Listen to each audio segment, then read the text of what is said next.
Anda masih bersama kami dalam seputar iNews Sumsel.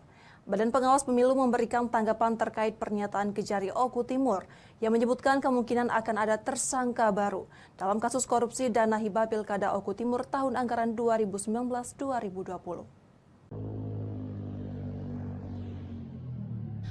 Kasus korupsi dana hibah pilkada di Kabupaten Oku Timur kembali mencuat di publik. Usai Kepala Kejaksaan Negeri Kabupaten Oku Timur Andri Juliansyah memberikan pernyataan kemungkinan akan ada tersangka baru dalam kasus korupsi tersebut. Sebelumnya, Kejaksaan Negeri Kabupaten Oku Timur telah menetapkan 3 tersangka dalam kasus korupsi dana hibah tersebut.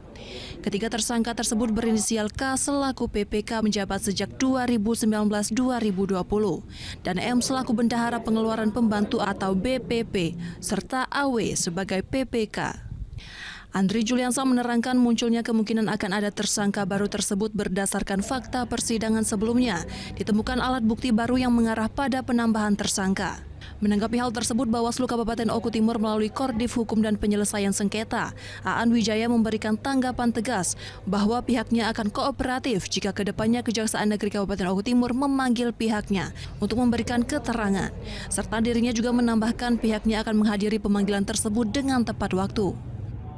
Ada beberapa surat dari kejaksaan untuk pemanggilan, baik itu keterkaitannya dengan staf yang lama atau panwascam yang lama, sekretariatan kecamatan yang lama di periode 2020, Pilkada 2020.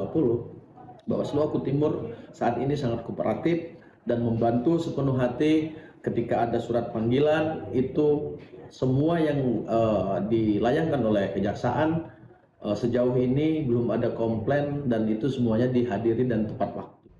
Dari Oku Timur, Jatmiko Francisco, iNews melaporkan.